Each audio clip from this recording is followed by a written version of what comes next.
السلام عليكم الأحباب، واش راكم؟ واش راهي الصحة؟ نتمنى تكونوا بخير وعلى خير إن شاء الله، ويلقاكم الفيديو تاع نهار اليوم في أحسن الأحوال يا رب العالمين. كيما راكم تشوفوا اليوم رايحين نحضروا هاد بغيوش ماغبري يجي بزاف شباب، ومع الحال اللي رانا فيه شويه برد هكايا وشتا هذا وش يوالم. انا بعدا جا في خاطري ودرتو وقلت نصور لكم الوصفه باش نتوما تستفادوا منها. ولا راكو حابين يعني تعرفوا على هاد الوصفة ولا المقادير تاع البغيوش هذا، ما عليكم غير تبعوني ويلا نحضروها كيما العادة مع بعض. بسم الله. راح هنا نوريكم مكونات اللي درتهم. هنا راني ندير الفارينه هنا البنات كان باقي لي شويه من هذيك الفارينه السمراء وزدت عليها الفارينه البيضاء. المهم هنايا راه عندي رطل تاع فارينه، وانتم تحبوا تستعملوا النوع اللي حبيتوا تاع فارينه. المهم رطل فارينه. راح ناخذ كاس حليب اللي هو 4 لتر حليب، او 250 غرام حليب ولا مليلتر حليب. راح ندير فيها حبة بيض، وحندير فيها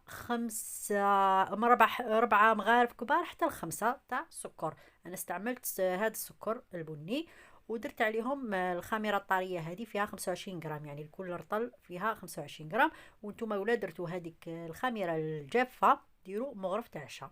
هذه هي، وخلطوا مليح هكذا المكونات نمزجوها مع بعض. بيان سور الحليب يكون دافي. هنا انا درت الحليب خلطت له شويه ما باسكو درت الحليب الكامل هذاك تاع اللي يجي في العلب. الا نتوما درتو حليب تاع شكاره معليش ديروا ديريكتومون الحليب. هنا المهم انا خلطت بين الحليب وشويه ما. المهم راح نحكم هذيك الرطل تاع الفارينه، راح نفرغ فيه هذاك الخليط اللي حضرته. هنا الملح نخليه مع الاخر. ما درتش حتى مع الاخر كي نجمع الخليط تاعي باش ندير الملح.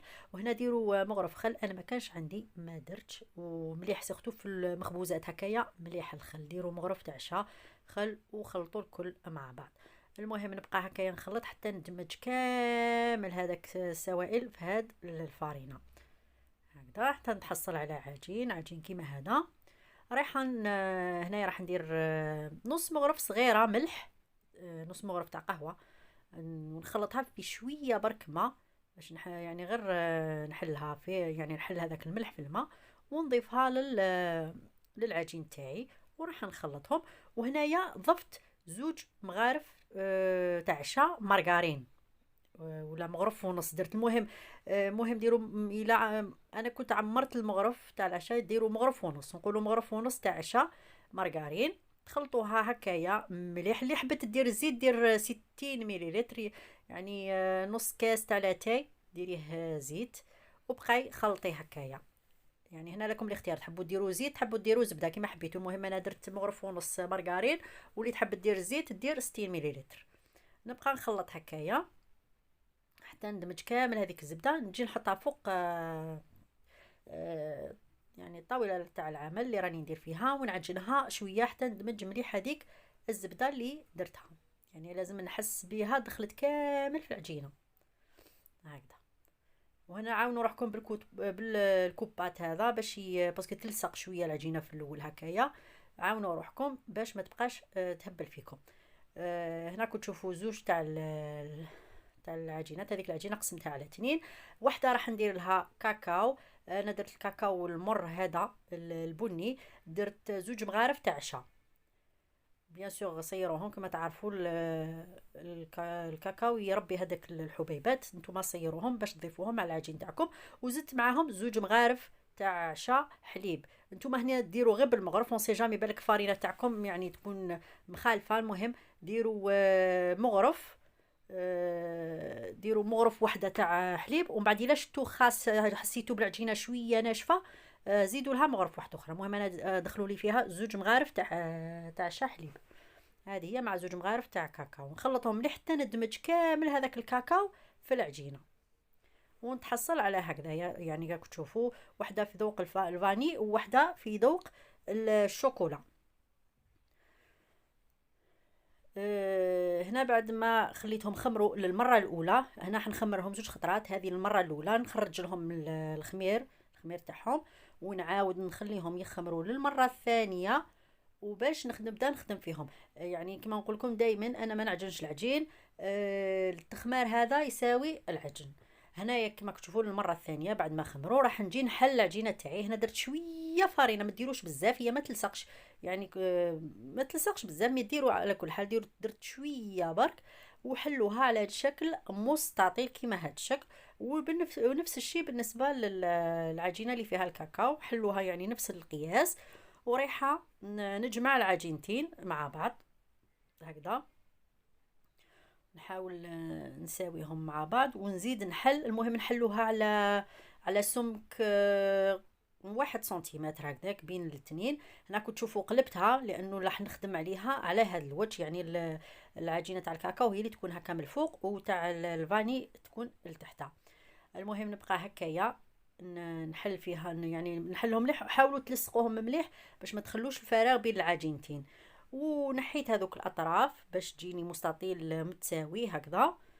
هاوليك هنا وريت لكم السمك، وراح نجي النصف تاع المستطيل هذا راح نقطعه على هذا الشكل يعني، ونبقى ندور فيه بهكا يعني.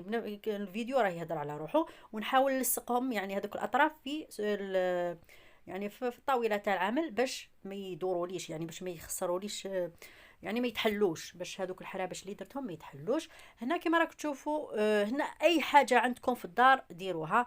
انا كانت عندي توفي تاع الكابريس كراميل، يبان درت يعني درته من التحت ودرت عليه الشوكولا كما راكم تشوفوا يعني هكا. قلت لكم تقدروا ديروا كريم باتيسير، تقدروا ديروا نوتيلا، تقدروا ديروا واش حبيتوا يعني اللي متوفر عندكم، وتبقاو ترولي وهكذا على هذا الشكل حتى توصلوا للاخر كامل هكذايا. كما راكم تشوفوا نحاول نغلق الاطراف من النومل باش ما تخرجليش هذيك الحشو اللي درتو.